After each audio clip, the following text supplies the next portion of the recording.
Welcome back to our channel. আজকে আমি তৈরি করছি বিকালের নাস্তা হিসেবে বিফ টর্টিয়া ফ্রিটার্স। দেখুন তাহলে কিভাবে তৈরি করি এটা। এখানে আমি একটা পেঁয়াজের 4 ভাগ নিয়ে কুচি করে কেটে তারপর টিপে রেখেছি। 2 কোয়া রসুন, 2টা কাঁচামরিচ এবং কিছু ধনেপাতা আর বেসিল ফ্রেশ লিফ, এগুলোকে কুচি কুচি করে কেটে রেখেছি। এখন কুচি কুচি করেই আমি এগুলোকে আবার একসাথে মিক্স করব, যতটা ছোট করা যায়। এটা আপনি চাইলে ব্লেন্ডারেও দিয়ে হালকা পালস করে নিতে পারেন, ছোট করে নিতে পারেন, বাট আমি এখানে যেহেতু খুব অল্প পরিমাণে করছি কাজে এইভাবেই করে নিচ্ছি। বাস হয়ে গেল। সাথে আছে বার্গার প্যাটি। এটা জাস্ট ফ্রোজেন বার্গার প্যাটি আমার ঘরে কেনা ছিল, ঝটপট যেহেতু তৈরি করছি কাজে একটা বার্গার প্যাটি নিয়েছি। আর এখানে রুটি, এটা হচ্ছে স্পিনাচ রুটি, রেডিমেড হাফ ভাজা আছে। তো এটাকে আমি 4 ভাগ করে কেটে নিয়েছি, এখানে প্রতিটা ভাগ এখানে আছে। এখন আমি ইনগ্রেডিয়েন্ট গুলো মিক্স করব। প্রথমেই বার্গার মিটটাকে আমি আমাদের বাঙালি মশলা দিয়ে মাখিয়ে নেব। পরিমাণ মতো লবণ দিচ্ছি, মরিচের গুঁড়া যাতে করে ঝালটা একটু বেশি হয়। 2টা কাঁচামরিচ আমি অলরেডি দিয়েছি, তারপরেও একটু দিয়ে দিচ্ছি। এখানে আমার কিছু শিক কাবাবের মশলা বানানো আছে, মশলাটার রেসিপি আমি আপনাদের সাথে পরে শেয়ার করব কোনো এক সময়। বাট মেইনলি এখানে আছে হচ্ছে জিরা, টালা জিরা, ধনে, শুকনা মরিচ। এটা আমি সামান্য একটু দিয়ে দিচ্ছি ফ্লেভারটা ভালো আসার জন্য। সামান্য আদার গুঁড়া দিচ্ছি এখানে। এবার এটাকে আমি একটু ভালো মতো মাখিয়ে নিব।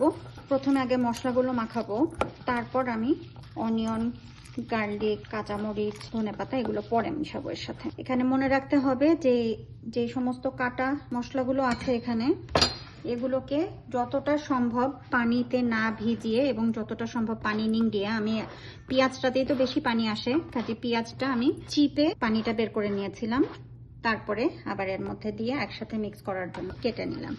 এখন এটাকে ভালোভাবে মাখিয়ে নিচ্ছি। এখানে একটা সিক্রেট ইনগ্রেডিয়েন্ট যেটা আমি এখনো দেইনি, সামান্য একটু বেকিং সোডা, 1 চিমটি পরিমাণে। এটার বাইন্ডিংটা হতে খুব বেশি হেল্প করে। আমি মূলত শিক কাবাবের রেসিপিটা ইউজ করছি, বাট আমি আজকে শিক কাবাব বানাচ্ছি না। শিক কাবাবের ভিডিও আপনাদের সাথে আমি পরবর্তীতে শেয়ার করব। আজকে যেটা বানাচ্ছি সেটা হলো গরুর মাংসের কিমা আর রেডিমেড রুটি দিয়ে তৈরি একটা চমৎকার স্ন্যাক্স আইটেম। একদম 1 চিমটি পরিমাণে বেকিং সোডা এখানে দিয়ে দিলাম আমি। দিয়ে এবার এটাকে ভালোভাবে মাখিয়ে নিব। মাখানোর পর আমি 10 মিনিটসের জন্য রেস্টে রেখে দিব ঢাকনা দিয়ে।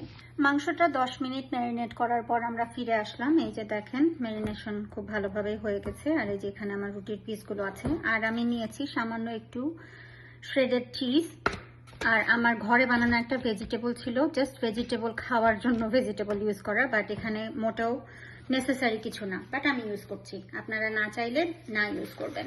তো এখন আমি এখান থেকে অল্প অল্প করে মাংসের কিমা নিয়ে রুটির মধ্যে স্প্রেড করব এবং একটার উপরে আরেকটা রাখবো। রুটিগুলো একটু সরিয়ে নিচ্ছি, এখান থেকে অল্প পরিমাণে নিব আর স্প্রেড করব। খুব বেশি দরকার নাই, যেহেতু অনেকগুলো লেয়ার দিব কাজে খুব বেশি মাংস এক একটা রুটিতে দেওয়ার কোনো প্রয়োজন নাই। এই যে দেখেন এভাবে আমি স্প্রেড করে দিচ্ছি। এটা আপনার খুব ভালো আফটারনুন স্ন্যাক হতে পারে অথবা অফিসের লাঞ্চ হতে পারে, লাইট যদি লাঞ্চ চান। এটা খুব একটা লাইটও হবে না, সালাদ টালাদ যদি একটু সাথে থাকে এটা নিয়ে গেলে আবার গরম করেও খাওয়া যাবে এয়ার ফ্রায়ারে। আমি তো এটা এয়ার ফ্রায়ারে বানাবো আজকে।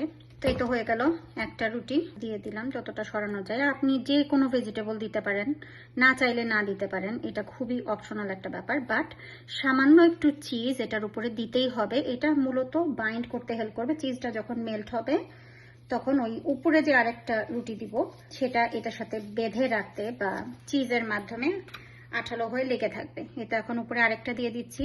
সেম উপায়ে আমি আবার স্প্রেড করে দিব মিটটা। আর আপনার যদি মনে হয় যে এভাবে মিট স্প্রেড করা কষ্ট হচ্ছে, তাহলে আপনি সেপারেটলি মিটগুলো অ্যাড করে তারপর আপনি একটার উপর আরেকটা দিতে পারেন, আপনার চয়েস, যেভাবে সুবিধা হয়। আমি এভাবেই দিচ্ছি। But you do whatever you need to do to make it work. এগুলো আপনি অ্যাকচুয়ালি কেটে স্টিকের মধ্যেও ভরাই দিতে পারবেন, স্টিকে ধরেও খাওয়া যাবে এটা। কিন্তু আমি আজকে ওই প্রসেসটা করছি না, আরেকদিন হয়তো আপনাদেরকে দেখিয়ে দিব ওইটা কিভাবে করতে হয়। আজকে যেহেতু ঝটপট বানাচ্ছি, বাসায় গেস্ট আসবে, সেই জন্য জাস্ট তাড়াতাড়ি বানায় নেওয়া। এখন আমি এটাকে ঢুকিয়ে দিব হলো এয়ার ফ্রায়ারের মাঝে। ফিরে আসছি তৈরি হওয়ার পর। এই যে তৈরি হয়ে গেল আমাদের বিকালের স্ন্যাক্স। এটাকে আমি 350 ডিগ্রিতে 10 মিনিট এয়ার ফ্রায়ারে রেখেছিলাম, মাঝে একবার উল্টে দিয়েছি। এটা খেতে কিন্তু দারুণ হয়েছে, একবার অবশ্যই ট্রাই করে দেখবেন। Thank you.